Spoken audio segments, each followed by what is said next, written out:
Welcome to our introduction into electrodialysis technology. This is Mega's webinar about the basics of electrodialysis technology. Let me introduce myself. My name is Tomas Dornik and I'm sales manager in our company responsible for water treatment. What are we going to talk about today? First, we are going to do a very short and brief introduction of our company. I believe it is important for you to know who we are and where we are coming from in order to recognize our experience and why actually we are the right people to teach you anything about electrodialysis. This presentation is mainly theoretical, so we will do the basics of electrodialysis technology. We will talk about the electrodialysers itself and the basic modes of operation of electrodialysis systems. The last topic what we are going to discuss today is reversal of polarity. Electrodialysis is referred to as electrodialysis reversal. It is the most common type of electrodialysis, so no basics cannot be without reversal of polarity. Mega. Who is Mega? Mega is a company that is solely focused on electromembrane separation technologies. Electromembrane, you can hear it also as electrochemical. In case of our company, what do we do is electrodialysis, electrodeionization, and electrophoresis. These are the main technologies what we do. Mega is a company situated in Czech Republic in the center Europe, and we are a producer of ion exchange membranes, so we do produce our own membranes. The membranes we sell, but mostly we use it in our own technologies. So from our own ion exchange membranes we do produce electrodialysis stacks or electrodialysers. They are referred to also as electrodialysis modules. The same for EDI, for electrodialization. And we also produce the entire technologies. So from our own technology, from the membrane to stack to the electrodialysis systems. Concerning some timeline, Mega is around for quite some time. So we have started in the 1970s. In the 1970s, we had our first membranes. Our first industrial size technologies are from 1980s. In the 1985, we installed first industrial system, and in 1986 it was commissioned. Since 1990s, we are known under the name of Mega, and we are working as Mega since then. Mega today is around 240 employees, from which 70 is R&D. We have quite extensive new and very nice R&D. We are developing our own technologies, so we need to have it. And our turnover is around 40 million. Concerning the size of our company in all other electromembrane producers, we are definitely one of the largest on the market at this moment. Concerning some coverage, Mega sell its technologies all over the world. So we have our installation in Europe, of course, but we have them also in Asia and mostly on the most continents all over the world. Where we don't have our own offices, like for example Russia, Belarus, Ukraine, we have a net of agents, so you can find a lot of representatives of Mega all around the world. Concerning the technology itself, so today's topic is electrodialysis, and to those native speakers I do apologize in advance because I will probably be switching between word electrodialysis and electrodialysis. It means the same, just word electrodialysis is quite mouthful. So electrodialysis, what is electrodialysis? Electrodialysis is electromembrane separation process that is using DC electrical field as a main driving force. So we are not using pressure to remove dissolved solids, but we are using DC electrical field. Where this is applied is desalination of different water streams. So we can have a lot of brackish water desalination and also difficult to treat wastewaters. So it can be from potable water. It can be some requirement for high water recovery, or it can be some high silica bore well or something like that, but it can be also treatment of wastewaters. So it can be many different types, starting from RO brines to wastewater from paper machine, cooling tower blowdowns, different mining waters, and so on and so on. Electrodialysis is also used for ionic compounds concentration. So because this technology is natively capable to concentrate salts to very high values, we are doing a lot of ZLD and RO brine type of applications. So we are capable to concentrate salts up to 200 grams per liter, in certain cases even over 200 grams per liter of TDS. So this is very suitable for this type of application. Where this technology is also used, but mainly in a non-water application, is separation for ionic and non-ionic compounds. So basically what we are doing is that you have feed which is not charged. That can be, for example, some high-value organic feed, and you need to remove salts from it. So you apply electrodialysis for this purpose. One of the example for exactly this is, for example, whey demineralization. So whey is byproduct from cheese production. By whey itself, after the cheese production, has a lot of salts inside, and salts has an influence on organoleptic characteristics of that product. So basically, you can sell it for low value, or you can discharge it as a waste. You can't do anything more with it. But when you apply electrodialysis, you will remove these salts from this organic compound because they is non-charged, and you will receive high-value product. Whey is used as an infant formula, or it has a lot of different of applications. So this is beautiful way how to make a valuable product from your waste stream. Okay, so let's start with the basics. As we said before, electrodialysis is technology for removal of dissolved solids using DC electrical current as a main driving force. So how does it work? Basically, in the nature, we have two types of ions.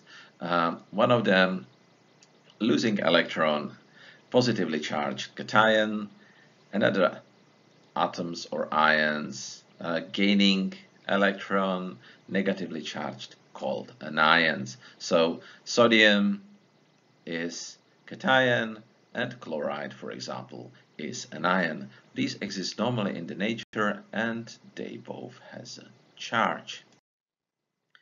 If we apply DC electrical current, what happens? One type of ions is attracted to one type of electrodes and vice versa. So plus is attracted to minus, minus is attracted to plus.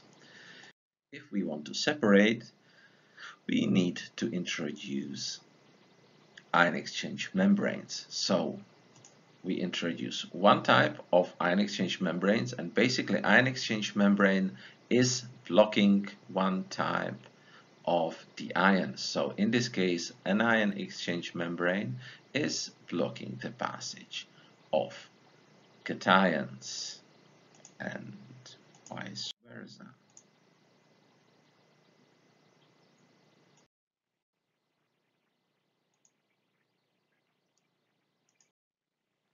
If we place these membranes into equipment called electrodialyzer, what is happening is that we are effectively removing salts from water. How does it work? You can see cation going into the feed. Cation is attracted towards the cathode and transfer through cation exchange membranes. When cation passes the cation exchange membrane, it is transferred from feed to concentrate, and after the passage of one type of membrane, meets the second type of membrane and basically is blocked and cannot move further towards the cathode. From the second side, you can see an ion passing through anion exchange membranes while traveling to anode. Again, an ion then meets cation membrane and is blocked and trapped in concentrate. As you can see, by this way we are removing the ions from feedwater and concentrating them in concentrate. We have two streams, one that is called diluate, and diluate is basically streamed with desalinated water, and one that is called the concentrate or brine, and this is the stream where all those salts are concentrated.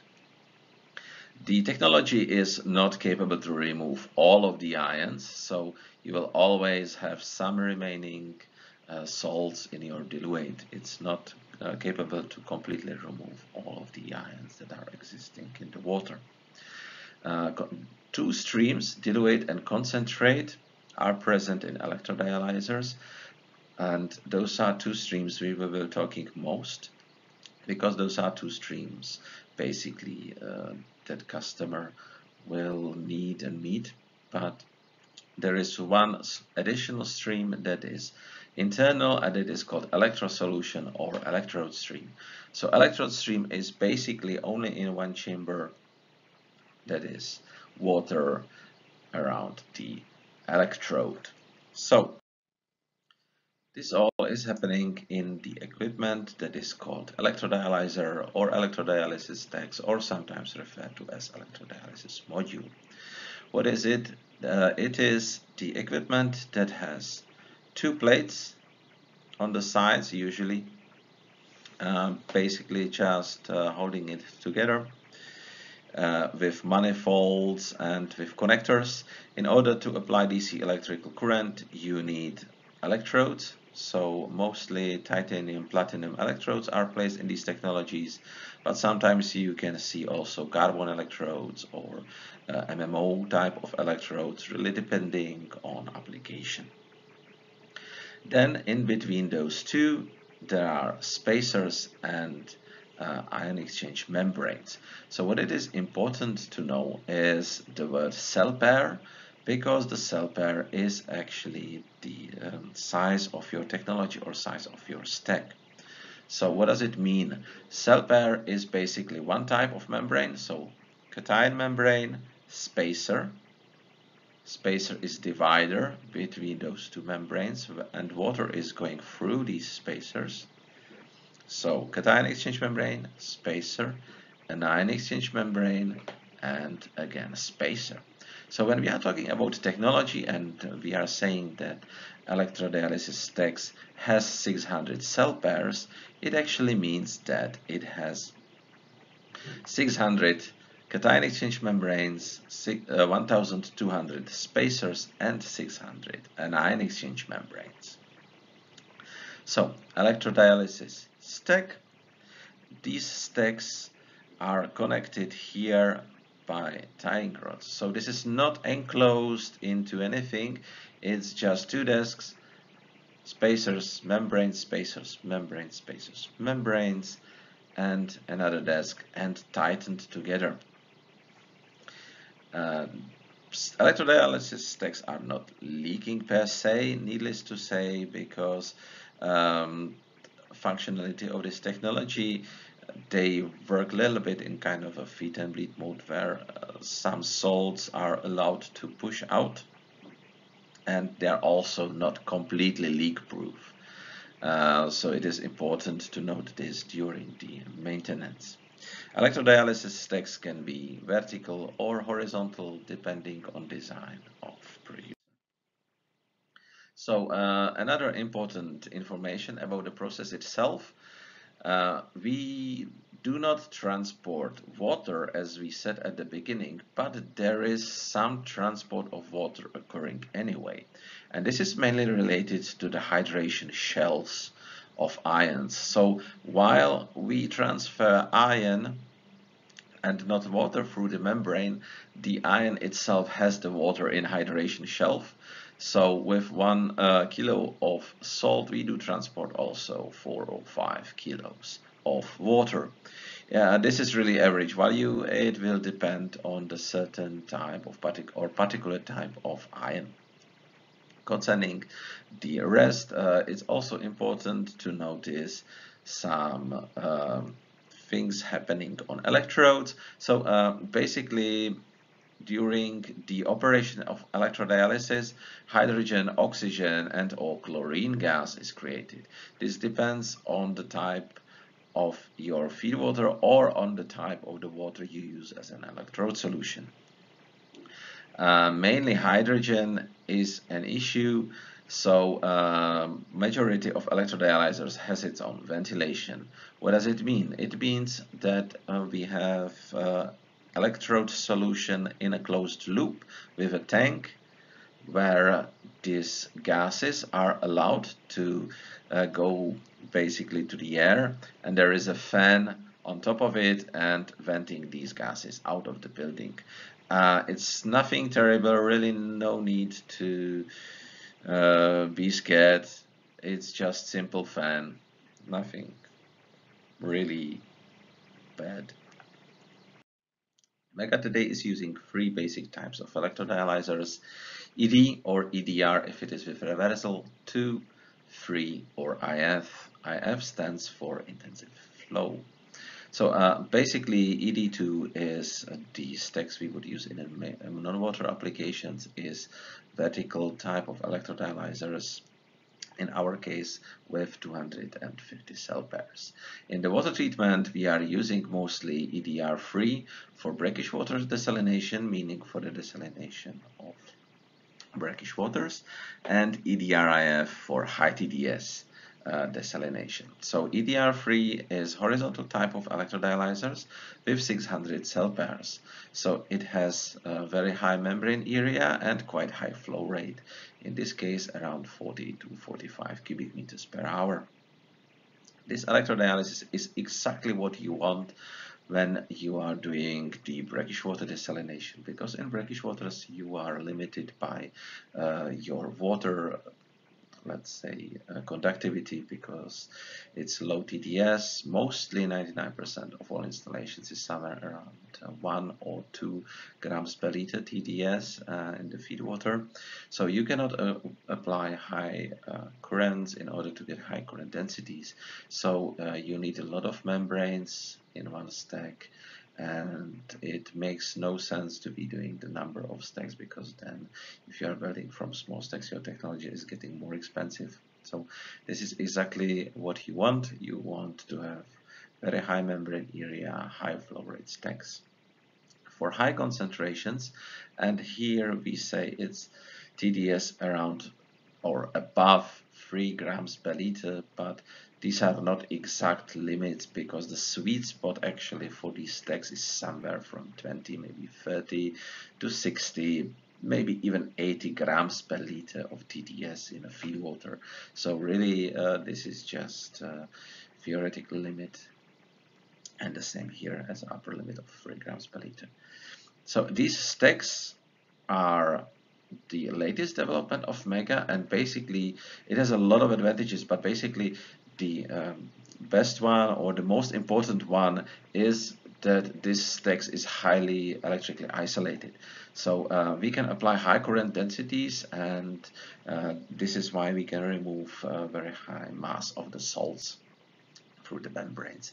So just to explain current density, basically the current densities result in the mass of the salts transferred through the membrane. So if I have certain amount or certain area of the membrane, when I apply higher current densities, I transfer more salts from the same area than before.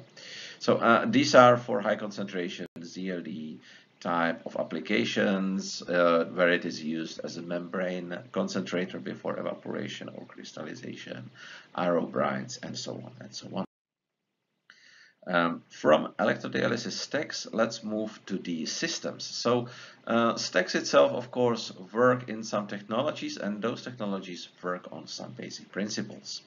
So we recognize three basic types of electrodialysis systems or electrodialysis technologies. So first of them would be so-called one pass or single pass. One pass, as the name is saying, actually means that the water is going through the stacks only once. This is the most common type of application in brackish water desalination. So when we are desalinating some low salinity water like 1 or 2 grams per liter, we will use single pass.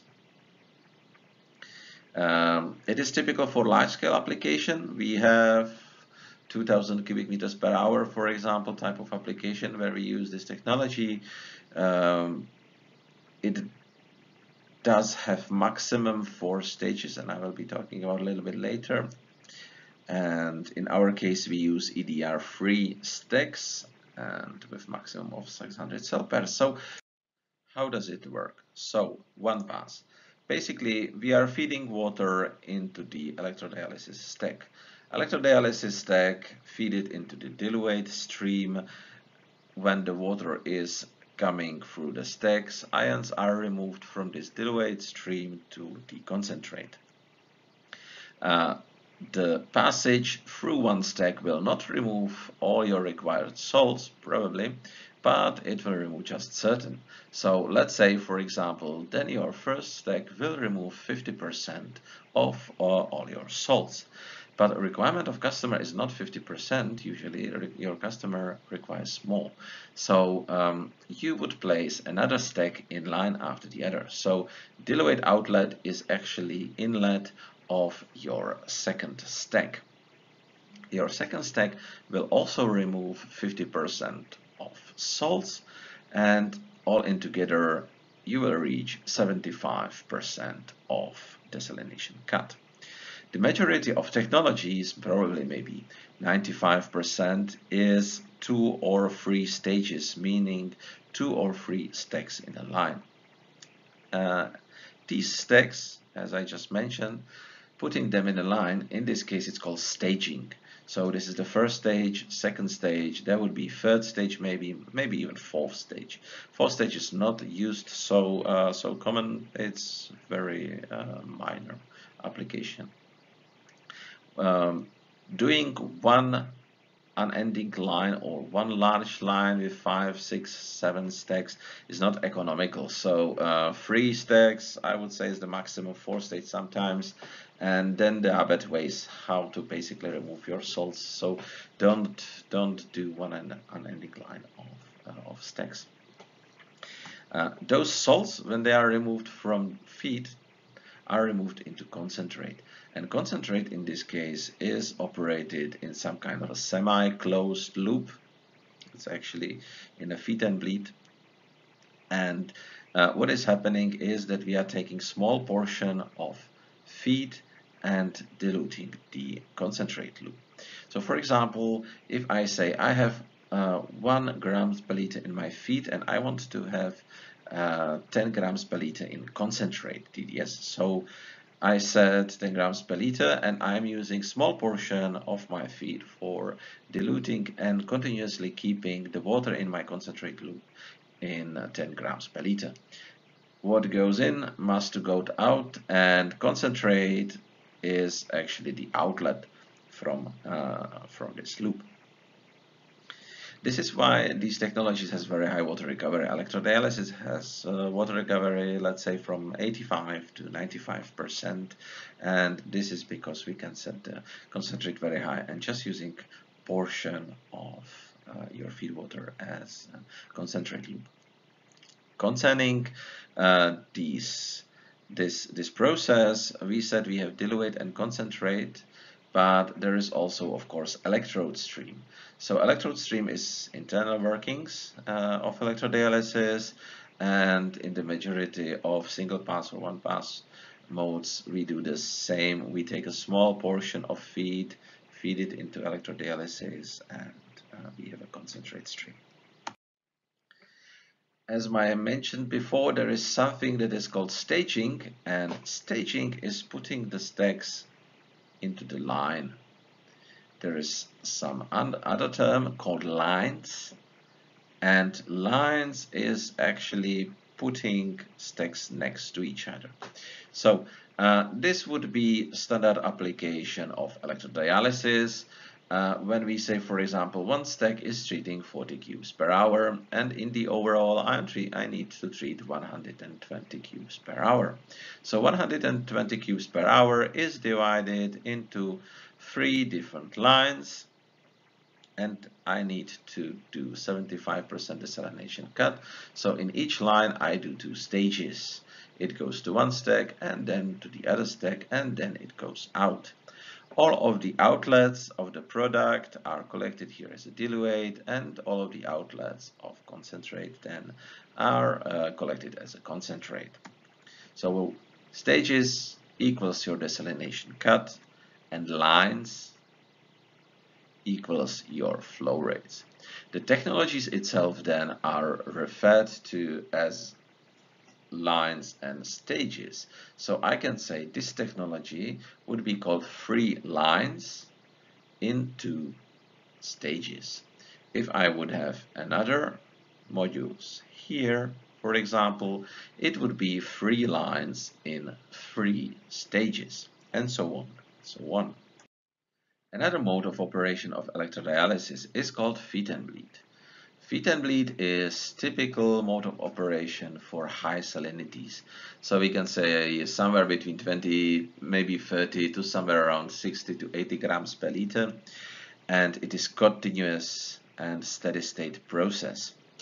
We are capable to concentrate high, we are capable to do 200, more like 220 grams per liter of TDS.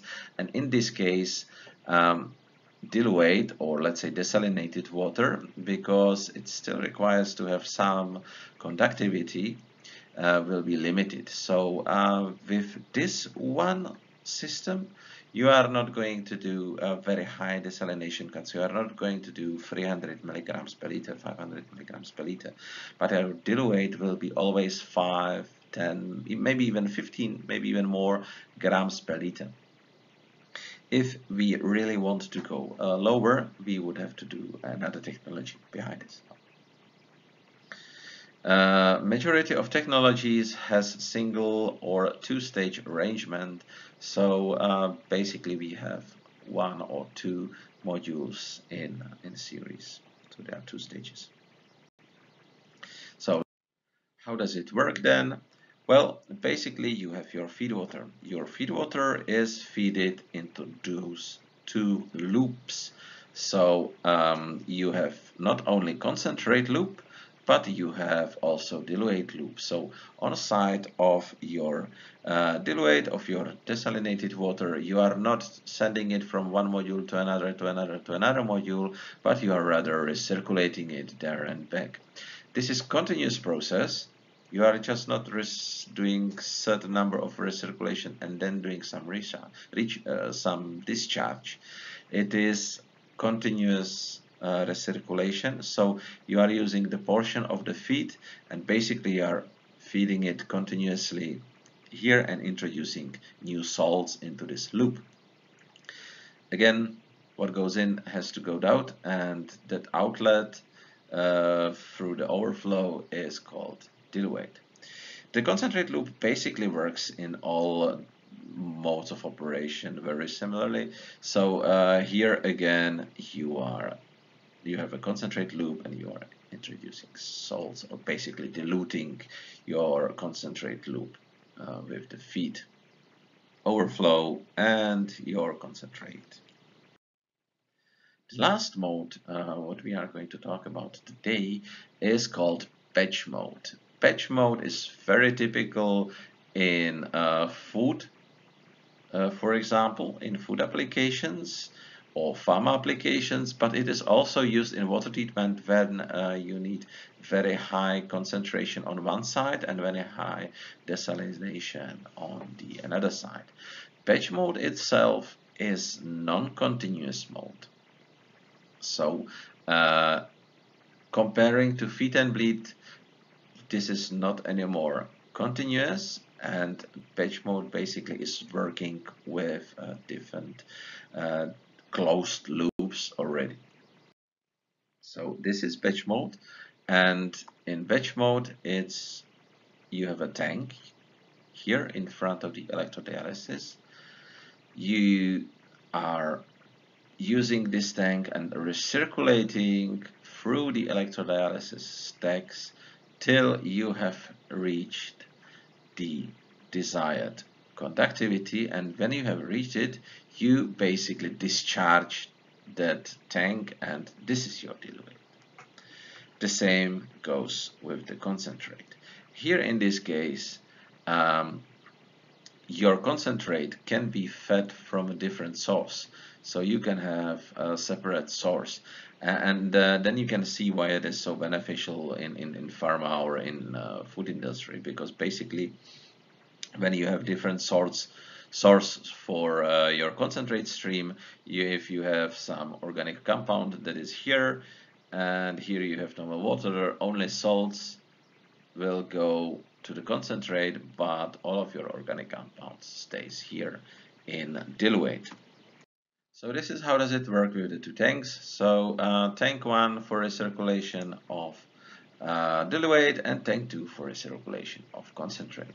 It's also important to say that with two tanks, not a design like this one, but with two tanks, you can make the process continuous. So basically, let's say you have some feed water and you have two feed water tanks in front of electrodialysis.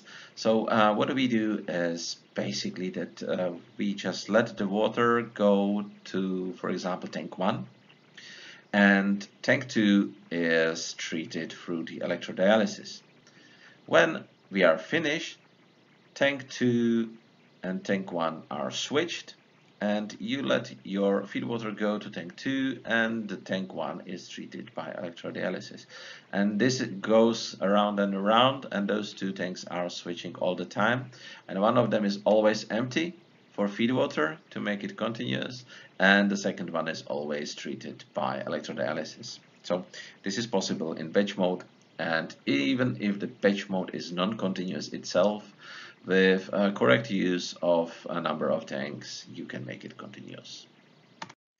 The last topic what we are going to do today is related to polarity reversal. So what is polarity reversal? It is basically when we switch anode to cathode. So on your DC drive, without any difficulty, you can switch plus to minus, and your anode become a cathode and your cathode become anode. Why is it used for?